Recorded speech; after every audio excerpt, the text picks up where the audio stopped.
Hey guys, welcome back to my channel. I wanted to do a video tonight for a friend of mine that is trying to get justice, or at least an investigation into her sister's death. So this story is about Diana Frances Holden.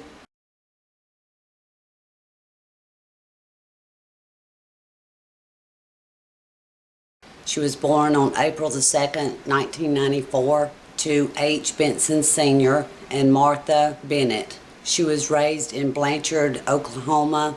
Her sister described her to me as being sort of a gypsy and very artsy and just a free spirit, if you will. She liked to just do her own thing and travel. So she found herself in Koshkonong, Missouri. I had never heard of this town before. It's a town with only around 201 people, so it's a very small town. She, as a lot of us do, struggled with depression throughout her life. So my friend Jennifer got a call on March 27th of this year that her sister was dead and her body had already been cremated. She was only 25 years old at the time of her death. Now the deputy there was the first one on the scene, and he thought that something just did not look right, so he called the sheriff. And this is Sheriff Eric King. Now I'm going to be reading you guys the police report, and they will speak of a man in this police report. I am going to say his name because it's public record. I'm not accusing this man of anything at all. I'm just saying that this case needs to be investigated. So after I read the police report, I will try to explain to you why I think this case needs to be investigated, and I think you will feel the same way too. Okay, the police report says, on March 27th, 2020, at approximately 1:30 a.m., Mark Sanders contacted the Oregon County Sheriff's Department for a report of a possible suicide at his residence, and then it gives his address. I arrived at Sanders' residence and observed Sanders on the front porch. I walked up to Sanders and asked him what had happened, and he stated that Diane Holden had walked into the bedroom and sat on the bed, and then Sanders stated that he heard a pop. He stated he got up and turned the light on and observed Holden laying on the bed deceased.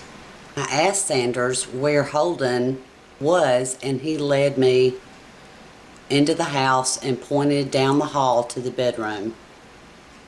Sanders showed me a handgun, and then it gave the model and the serial number, sitting on the couch that Holden had used.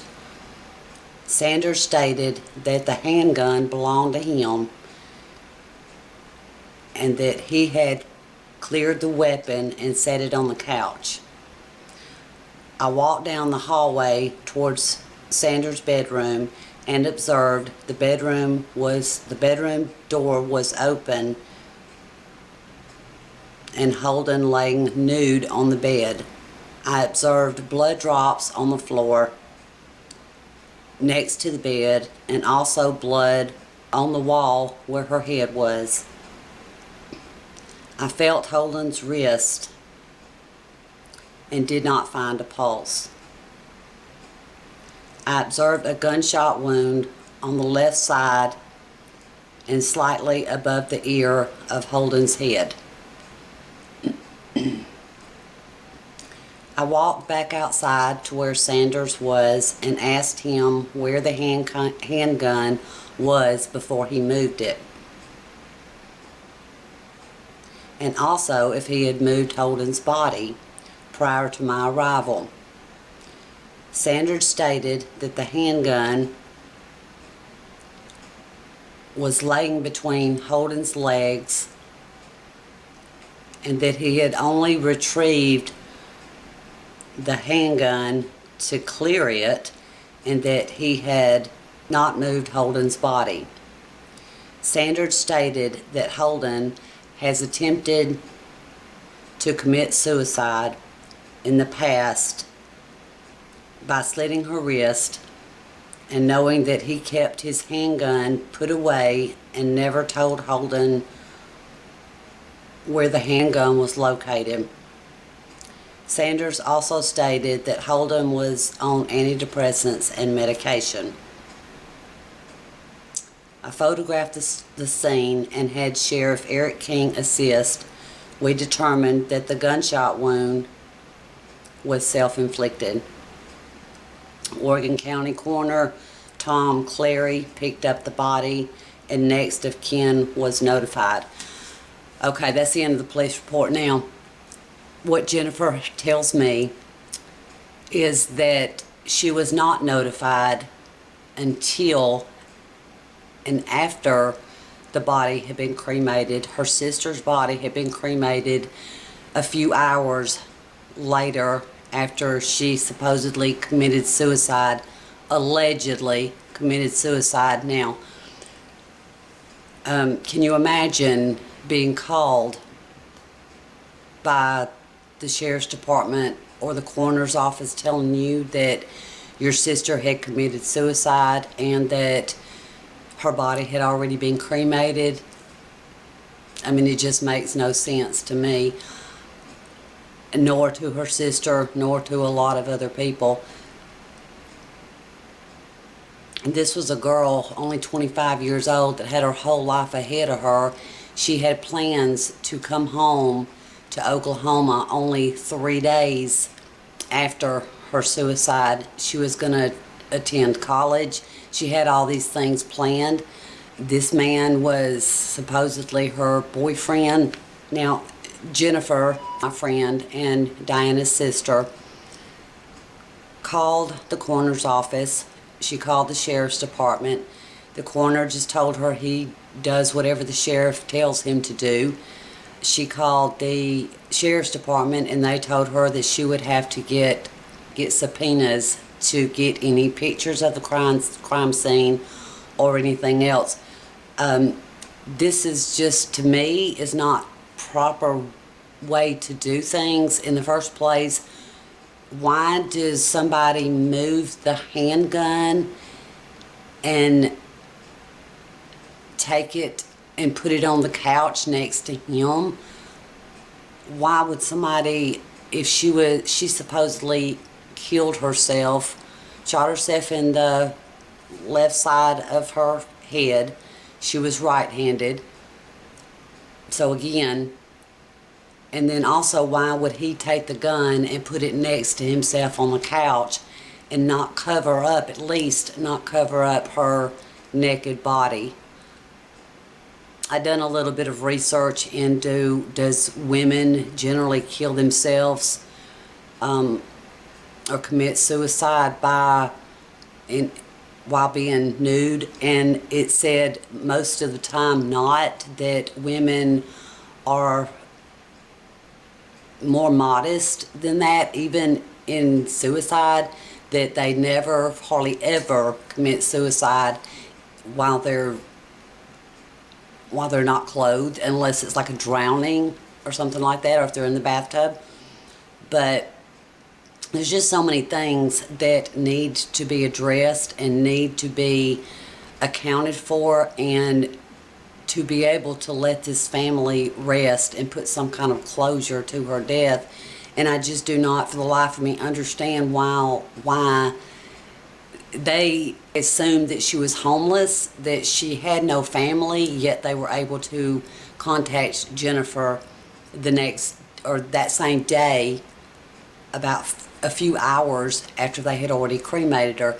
They did not ask anybody for gunshot residue on their hands that I know of. It certainly was not in the police report. It was kind of in the police report, cut and dry. Yes, she did this. She killed herself.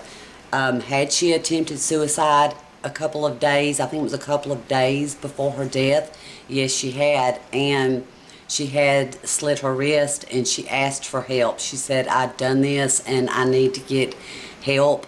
She went to the hospital. She was sewn up and then done it by gunshot wound a few days after that, because she didn't want to die, and she wanted help, and she wanted to live, and she wanted to go back home to Oklahoma and be with her family. Really, I think that what Jennifer is asking for is just an investigation to try to find out what truly happened to her sister. If it can be proven that it was a suicide by other than the fact of that's what the man said that she was staying with. I think that Jennifer, all she wants is for maybe you guys to call the sheriff's department or even the governor of Missouri, and I'll be linking all the phone numbers you need down in my description box below if you are just as enraged as we are in believing that there does need to be an investigation. I know that I wouldn't want to take the word of a sheriff of a small town, and the coroner said he just does what the sheriff tells him to do. I would be so upset, devastated, and I know a lot of you guys would feel the same way. If you could just share this video, if this happened to your sister or your brother or your mother, you would want justice, and you would want proof that that's what happened, and not just they said she committed suicide. Her sister wasn't even able to give her a proper burial. And I asked her, I said, Jennifer, do you think that your sister would have wanted to be cremated? And she said, no, absolutely not. And she knew her sister better than the sheriff did or this man that she was living with. She knew her better than they did. And for them just to take that away from her family to be able to do what they felt like they needed to do for closure, and I mean, it was taken all away from them. So someone has to stand up for them and their rights and Diana's rights. She, in the end, was given no rights. All Jennifer wants is an investigation to prove one way or the other. Like I said, why was the gun taken from her body, between her legs, supposedly, allegedly, and then was by his side on the couch? And if you really care about somebody, why would you not, if you had to touch the body at all or anything at all, why would you not have at least covered her up because she was nude? So anyway, guys, that's all I have on this right now, and she is desperately trying to get out any information she can, and if this sheriff can't do his job, then possibly there's someone else that can do his job better. Yeah. At least have a little compassion, do your job, get this family closure, do a proper investigation. Like I said, all the information will be down below in my description box if you guys want to call and just say Diana Holden needs to be investigated. Her death needs to be investigated. Diana Holden's death needs to be investigated. And that's it, guys. Thank you all for watching. Thank you for your support. Please share this video and call the numbers down in my description box if you feel the same way I do. So I'll let you guys go, and I'll see you in my next video. Bye, guys.